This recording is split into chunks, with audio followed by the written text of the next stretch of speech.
Welcome back to the Deep Dive. Today, we are immersing ourselves in, well, one of the darkest periods in American urban history. The Atlanta murders of 1979 through 1981. A tragedy often known worldwide as the Atlanta child murders. It really is a devastating subject. hmm And our mission today, it's crucial. We want to guide you quickly through that 2-year span of terror, really dig into the evidence, mostly circumstantial, mind you, that led to one man's conviction. And maybe most importantly, explore the intense controversies, the lingering doubts that just, well, they still hang over this case even 4 decades later. Exactly. Okay, let's start with the hard facts, the things you really need to grasp right away. We're talking about a series of at least 28 murders.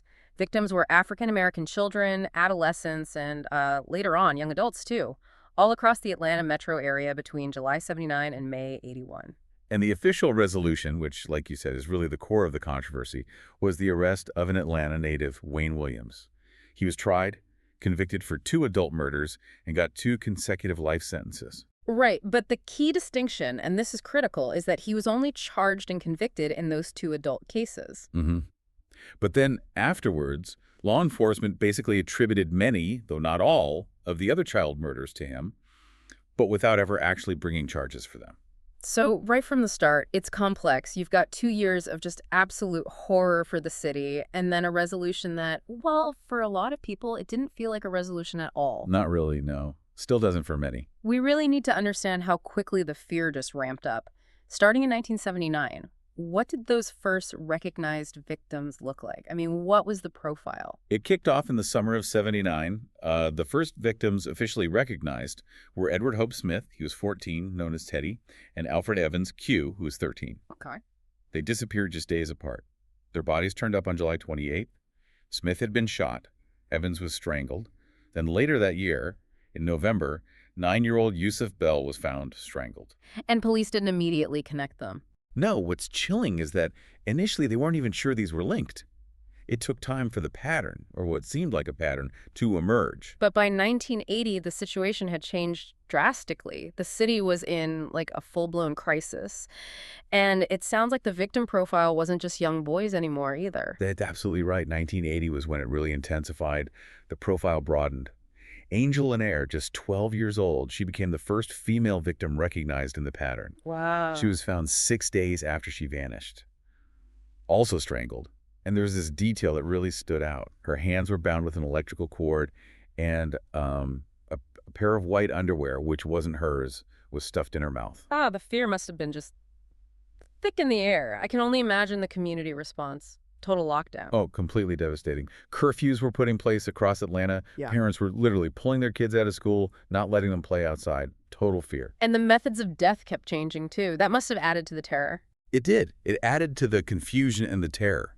You had strangulation, which was common, yeah, but then you had blunt force trauma, like with 14-year-old Eric Middlebrooks, and multiple stab wounds for 9-year-old Anthony Carter.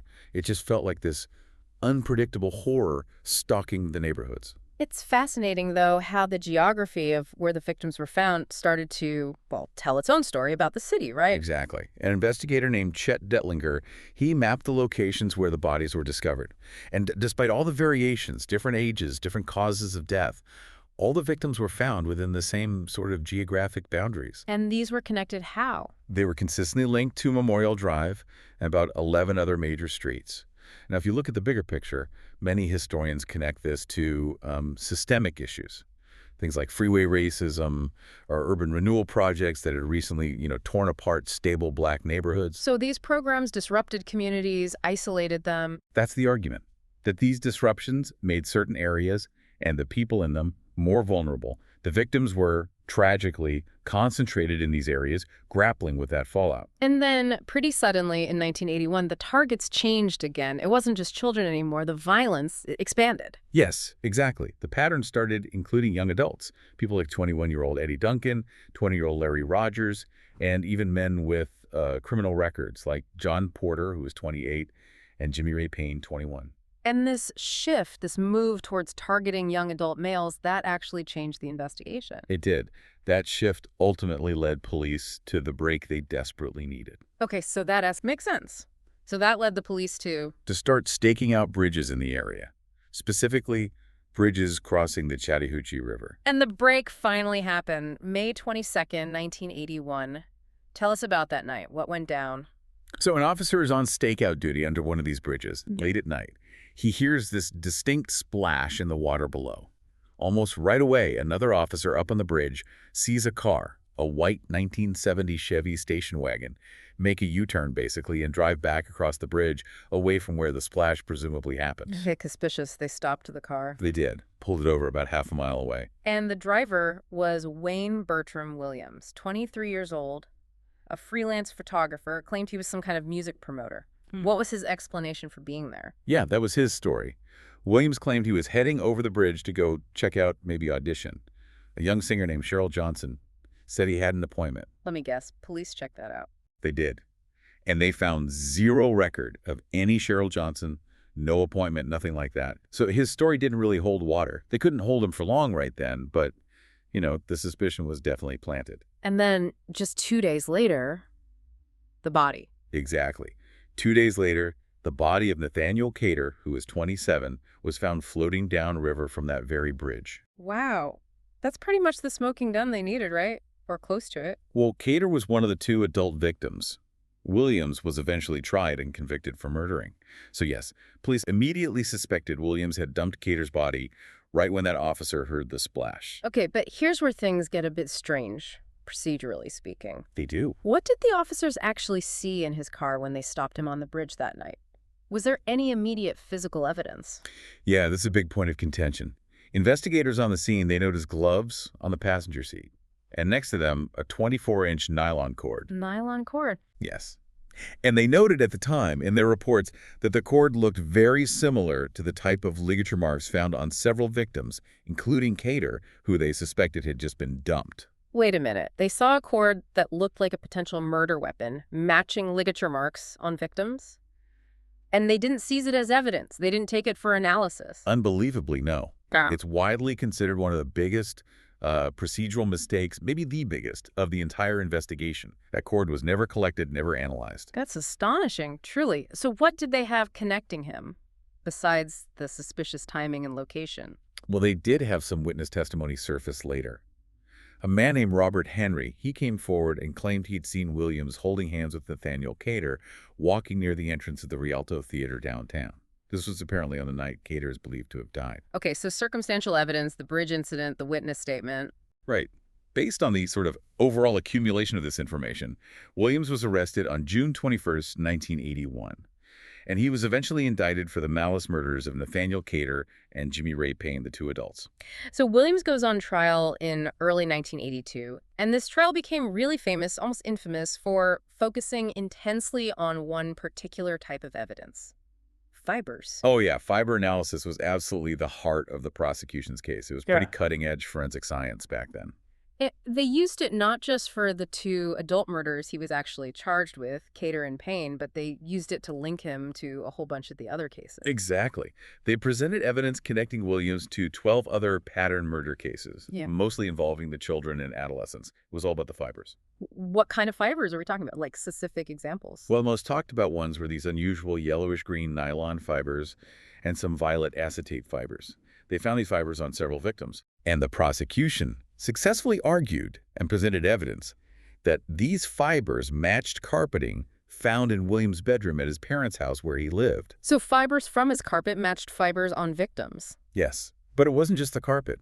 The forensic teams, particularly from the FBI crime lab, they did this incredibly detailed analysis. And the scope of what they collected was huge, right? Not just carpet. It was massive. They collected and analyzed fibers from Williams' home, like from bedding, blankets, other fabrics, fibers from the cars he had access to, his station wagon mostly, and even, famously, hairs from his family's pet dog, a German Shepherd mix. Right, the dog hairs. That's another element that got a lot of attention later, especially with DNA testing. It did. They matched hairs found on some victims microscopically to Williams's dog. Now, much later, in 2007, they actually did mitochondrial DNA testing on some of those hairs. And what did that show? Was it a unique match? It showed that the hairs had the same mitochondrial DNA sequence as Williams' dog, which sounds compelling, and the lab director called it fairly significant. But, and this is important for you to understand, Mitochondrial DNA isn't unique like nuclear DNA. It's passed down maternally. So how common was that sequence? They estimated that particular sequence occurs in about 1 out of every 100 dogs in the general dog population. So, significant, yes. A definitive unique match like you'd get with nuclear DNA? No, not absolute proof. Okay, but back in the 1982 trial, how did the prosecution present all this fiber and hair evidence? Did they emphasize the uncertainty? Not exactly. They really went for the dramatic impact. They had 2 FBI special agents testify about the fiber evidence. They focused on the supposed rarity of the specific types of carpet fibers found. And what was their conclusion in court? They testified that, based on the statistics they'd compiled about how uncommon these fibers were in the general environment, the chances of the victims not having come into contact with Wayne Williams, or at least his environment, was, and this is the quote, virtually impossible. Virtually impossible. That's incredibly strong language based on probability. Extremely strong. And that specific language, that probabilistic certainty they projected, that's what caused huge controversy later, even within the legal system itself. How so? Well, years later, a Georgia Supreme Court Justice, George T. Smith, wrote a dissent in an appeal, basically saying that specific testimony quoting odds, claiming virtual impossibility, should have been ruled inadmissible. He argued it was just too speculative, presenting probability as fact. But the jury heard it during the trial. Exactly. The jury heard that virtually impossible testimony. And after about 11 hours of deliberation on February 27, 1982, they found Wayne Williams guilty of the murders of Nathaniel Cater and Jimmy Ray Payne. He got those 2 consecutive life sentences. So, okay, Williams is convicted. He's imprisoned for life. And officially, the Atlanta Police Department closed the books on most of the other child murder cases, attributing them to Williams. Case closed, right? Well, clearly not, which is why we're talking about it now. This leads us straight into the biggest lingering questions. If he wasn't actually charged with all those other murders, why does so much doubt still persist, even apparently among some of the original investigators? That's the core of it. The official narrative just never sat right with everyone. And this is where we absolutely have to talk about the other investigative leads that just seem to vanish. Or maybe were deliberately shut down. You're talking about the claims involving white supremacists, the Ku Klux Klan angle. Precisely. In 1986, Spin magazine published this explosive story. They claimed they got access to details from a secret Georgia Bureau of Investigation, a GBI file, that looked into the KKK's potential involvement. A secret GBI investigation into the Klan during the murders. What did it suggest? It suggested that certain Klan members might have been involved in killing at least one victim, 14-year-old Luby Geter, and potentially as many as 14 others. The motive?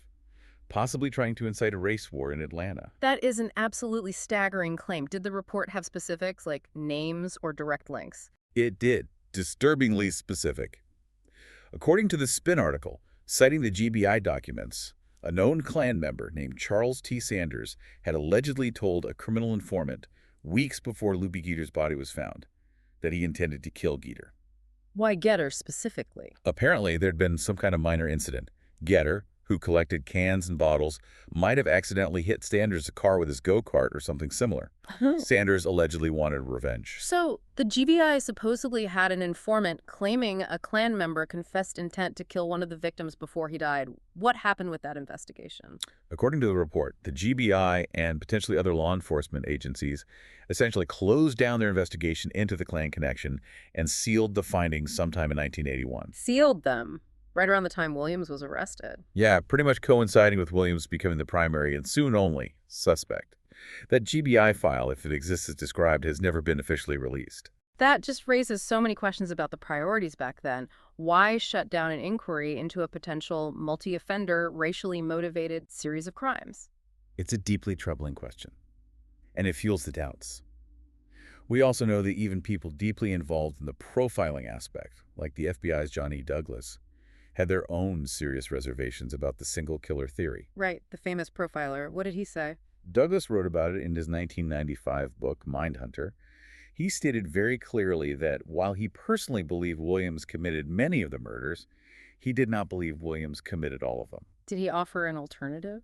Not explicitly naming names, but he added something quite cryptic. He said, "It isn't a single offender, and the truth isn't pleasant," implying, a much darker, more complex reality than the official story allowed. And that persistent doubt from profilers, from the community, even from some law enforcement, it explains why the case never truly felt closed, right? People tried to reopen it. They did. Notably, in 2004, Louis Graham, who was the police chief in neighboring DeKalb County, where several victims were found, he actually reopened the cases of 5 DeKalb victims. He publicly stated his own doubts about Williams being responsible for all the murders linked to him. What happened with that reopening? It didn't last long, unfortunately. Graham ended up resigning in 2006, and the reinvestigation was effectively dropped. But the pressure, the public desire for answers, it never really went away. Which brings us right up to recent history and the hope offered by new technology. In 2019, Atlanta Mayor Keisha Lance Bottoms made a major announcement. Yeah, that was huge news. Mayor Bottoms announced that the city, working with the district attorney and the state, would retest evidence from the child murder cases using modern forensic technology, specifically advanced DNA testing that just wasn't available back in the 80s. And she acknowledged the weight of history, didn't she? She did.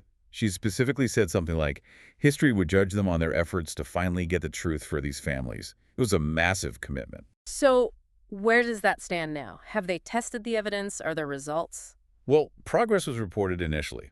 By mid-2021, officials confirmed that DNA evidence had been successfully identified and sampled in at least 2 of the child murder cases. That material was sent off to a private lab in Salt Lake City known for advanced DNA analysis, especially on older degraded samples. Okay, so samples were sent. What about the results? And that's the frustrating part. Despite numerous media inquiries and intense public interest, especially from the victims' families, the results from that modern DNA retesting, they have not been publicly released. We don't know what, if anything, was found. So years after the announcement and the testing, there's still silence on potentially crucial evidence. Essentially, yes, Yeah. silence. And Wayne Williams, now in his 60s, continues to maintain his innocence from prison. Okay, so let's try and synthesize this for you, the listener. We've walked through this terrifying 2-year period, the Atlanta murders of 79 to 81. It officially ended, quote unquote, with Wayne Williams' conviction for 2 adult murders, based largely on that circumstantial fiber evidence. Yet that sense of closure, it's constantly chipped away at, constantly undermined by all these unanswered questions we've discussed. The nylon cord that was never collected, the virtually impossible probability testimony that was later deemed inadmissible, the rumors, the reports of that sealed GBI investigation into the KKK. The FBI profiler himself insisting it wasn't just one person. It paints a picture of a city gripped by terror, yes, but also maybe grappling with a resolution that felt incomplete, rushed perhaps under immense pressure, and all happening during a period of really intense systemic change and racial tension in Atlanta. Right. It wasn't just random violence. It was violence concentrated in communities already dealing with the fallout of major urban upheaval, as some historians argue. So, our final thought for you today, something to really chew on, is this. When you have a massive community-scarring tragedy like the Atlanta murders, and the official resolution is built on evidence that's widely seen as incomplete, even flawed, and shadowed by potentially ignored leads, what does the failure to fully and transparently investigate or release new findings, like the results of this modern DNA testing, what does that failure do? Does it inflict a kind of second injustice on the victims' families, on the community, decades later? What does it actually take for a city, for the families to finally get the truth they deserve?